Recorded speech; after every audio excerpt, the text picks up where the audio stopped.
Nous sommes mercredi et j'ai décidé de venir prendre un peu d'air.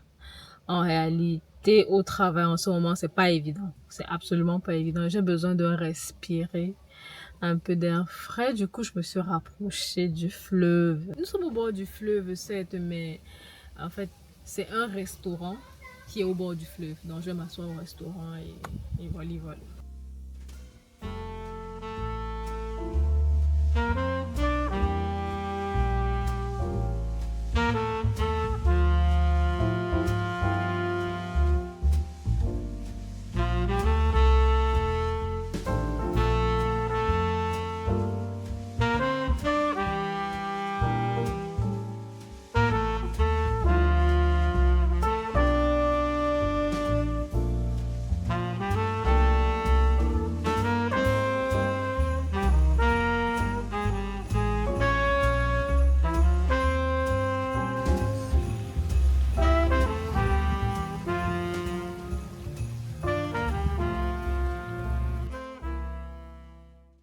Hello les copines, bonjour, j'espère que vous allez bien.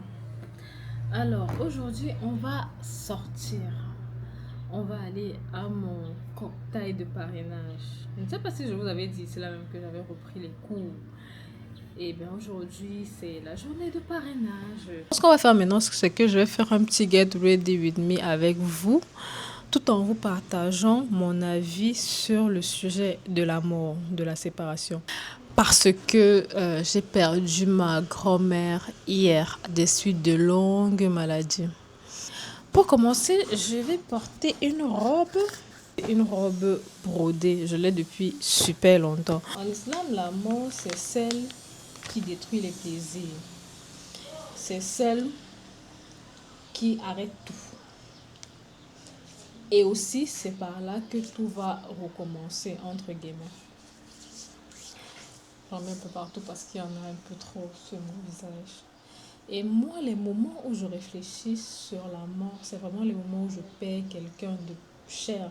Comme là, je viens récemment de perdre ma grand-mère. Et c'est à ce moment-là que je me mets à réfléchir sur la mort. Et, et il est vrai, comme notre prophète l'avait dit, que c'est la mort. La mort est le meilleur des rappels. C'est quand tu vois ce qui se passe pour le défunt que tu te rappelles que ok, un jour toi aussi tu passeras par là et ce sera probablement pareil pour toi. Je vois la mort différemment depuis que je me suis enrichie culturellement et que je me suis enrichie de la religion des autres. Je sais maintenant que ici sur terre nous sommes avec les vivants et que lorsqu'une personne atteint un certain âge, un peu comme ma grand-mère, les gens qu'elle aime, c'est-à-dire ses parents, son mari, la plupart de ses amis ne sont plus là. Les gens avec qui elle a grandi, les gens avec qui elle a vécu, les gens avec qui elle peut partager ses problèmes, les gens qui peuvent l'épauler ne sont plus là. Je suis d'accord que un enfant puisse épauler son parent, mais je vois mal un parent se reposer sur son enfant. Je ne sais pas si vous voyez ce que je veux dire. L'enfant peut faire ce qu'il a à faire. En fait, l'enfant peut faire la part de travail d'un enfant. Mais un enfant ne peut pas faire la part de travail, par exemple, d'un époux. L'enfant ne peut pas remplacer un époux. L'enfant ne peut pas remplacer un ami. Parce que connaissez-vous des parents qui se reposent sur leurs enfants? Ben non. Normalement, les parents, quand ils ont leurs problèmes, ils se tournent vers les personnes qui ont le même âge qu'eux, qui ont la même situation que tu n'as pas. Normalement, je ne suis pas sûre que tu puisses avoir la même situation que ton père ou ta mère. Donc, c'est un peu flou. Je disais, si je reprends le cas de ma grand-mère, elle est morte assez vieille. Je pense qu'elle n'est pas loin des 80 ans. Peut-être elle les a, peut-être elle ne les a pas, mais elle n'est pas loin de là. Et la plupart des gens sur lesquels elle aurait pu se reposer ne sont plus là. Lorsqu'on m'a annoncé sa maladie, je me suis juste dit, ok, c'est une maladie qui ne se soigne pas, mais elle vivra avec, même comme ce serait un peu difficile avec les restrictions en fait que la maladie va apporter à sa vie quotidienne en plus de la vieillesse. C'est ce que je me suis dit. Et puis, ben, il est arrivé ce qui devait arriver. Voilà, son jour est arrivé et puis elle est partie. Et là, la bonne nouvelle, entre guillemets, je ne vais pas dire que c'est relatif. Vous me direz si vous pensez comme moi. La bonne nouvelle en réalité, celle à laquelle je ne pensais pas auparavant, c'est que ma grand-mère est en train d'aller retrouver ses gens. Elle est en train d'aller retrouver son mari. Ils ont eu plus de 60 ans. Oui, aux alentours de 60 ans de mariage. Elle est en train d'aller retrouver son mari. Elle est en train d'aller retrouver sa maman qu'elle a perdue récemment. Elle est en train d'aller retrouver son papa qu'elle a perdu il y a très très très longtemps. Elle est en train d'aller retrouver ses copines qui sont parties. Et je ne sais pas, quelque chose m'a fait sentir en réalité que elle n'était pas seule. Quelque chose m'a fait sentir en réalité qu'elle est parmi les siens où elle s'en va et que la solitude était plutôt de ce côté de la vie. Voilà. C'était mon avis. Je ne l'ai partagé à personne, sauf à vous. Autre chose, je me dis que la douleur est pour les vivants. Le manque est pour les vivants parce que elle a laissé des enfants qui ont besoin d'elle. On a toujours besoin de son parent. La souffrance est pour ses enfants, la souffrance est pour nous, ces petits-enfants qu'elle a laissés ici. Mais je me dis aussi que notre heure va arriver, tu vois. Et elle a eu la grâce de vivre très longtemps. Mais moi, mon heure peut arriver plus tôt, en fait. Et je pourrais aller la retrouver. Je me dis que c'est juste une petite séparation d'un instant. Genre, juste le temps que nous vivions, ce que nous avons à vivre ici-bas dans cette vie. Que notre vie, que notre temps, que notre subsistance arrive à sa fin. Et que par la suite, nous les retrouvons de l'autre côté. Et voir la mort ainsi, je ne sais pas, ça m'a un peu apaisé aussi de voir la mort ainsi. Dites-moi si je suis delusional ou si vous voyez, je vais en venir. Je me dis, ok, elle est partie, ok, elle va me manquer, mais au moins la douleur est pour moi, pas pour elle. Elle, c'est la fin en fait pour elle, c'est la fin de ses douleurs. Parce qu'elle est morte voilà, d'une maladie quand même qui la faisait souffrir. Donc, voilà un peu ma réflexion, la petite réflexion que j'ai eue après ce drame. Je suis vraiment désolée si vous entendez. Oh mon Dieu. Oh là là, j'ai bousillé mes boucles d'oreilles. Les boucles d'oreilles que je porte tous les jours là. Oh là là. Voilà. Maintenant, il n'y a plus de perles ici. Oh my God. Voilà comment normalement la boucle d'oreille est censée être avec les deux perles ici. Et là, tout est parti. En fait, si j'avais une colle, j'aurais collé, mais j'ai pas de colle. Oh là là, c'est vraiment dommage. Ça veut dire que je peux pas la porter. Voilà. Est-ce que j'en ai terminé avec ma petite réflexion sur l'amour? Oui! Dans 5 minutes! Et peut-être aussi que je me permets d'avoir cette vision de l'amour parce que, en fait, je sais pas, j'ai le sentiment que penser comme ça, c'est un peu méchant. Tandis que les gens pleurent, je te dis que non, elle est dans un meilleur endroit et tout. Je trouve que c'est un peu méchant. Je sais pas. Oh là là, vraiment désolée. Je suis en train de parler, je vous ai même montré ma tenue, mais... mais ça ne filmait pas. Petit tuto foulard sur vous. Vous prenez un côté long. Un côté long et un côté tout petit. Voilà. Vous faites.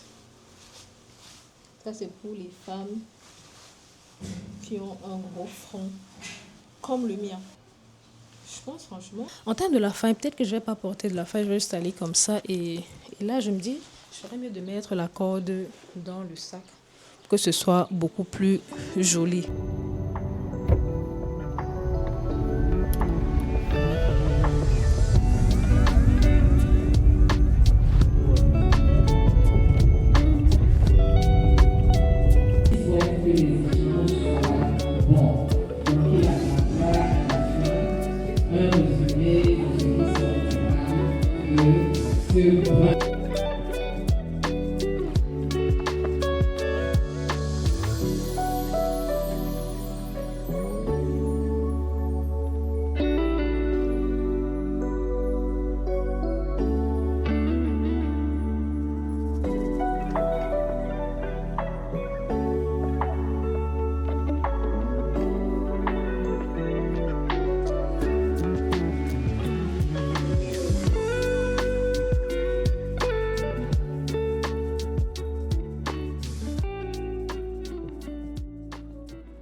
Hello, bonjour, j'espère que vous allez bien. Je ne me suis pas exprimée après le parrainage. Alors, le thème de la soirée, c'était vêtements traditionnels. Et franchement, j'ai aimé comment mes camarades étaient habillés, tout le monde était très beau. Moi, j'étais quand même assez basique, j'ai trouvé. Mais mes camarades, franchement, j'ai été un peu timide. J'ai pas demandé, voilà, une photo à chacun pour que je puisse vous partager en fait les tenues qu'ils ont portées. C'était franchement des œuvres d'art. Je pense que vous avez quand même pu apercevoir quelques jolies petites tenues avec les petits clips que j'ai postés là. Mais franchement, c'était une belle soirée et ça m'a donné envie d'avoir une tenue traditionnelle pour chaque région de notre pays. Franchement, ça m'a donné envie. J'ai eu envie d'avoir les cabas des doigts là. J'ai eu envie d'avoir un tissu, le tissu des gens de l'Ouest. J'ai eu envie d'avoir le tissu des gens du Nord, Ouest, Sud, Ouest. Franchement, tout était très, très, très, très, très beau. Et ben voilà, là je m'apprête à faire un peu de sport. Ça fait un moment que j'ai pas fait de sport. Donc là je m'apprête à faire un peu de sport. Surtout que j'ai une sorte de marathon ce week-end. Et franchement j'ai hâte de voir ce que ça va donner. J'aimerais parfois pouvoir faire ça toutes les semaines, voire tous les jours. Normalement 10 km, on est censé faire 10 km tous les jours. C'est pas énorme, hein, 10 km. Pour participer à la marche, c'est quelque chose comme 5000 francs. Et avec 5000 francs, on te donne un kit. Le kit, c'est le sac à main, la gourde et le maillot.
Il n'a pas les idées qu'il a fait.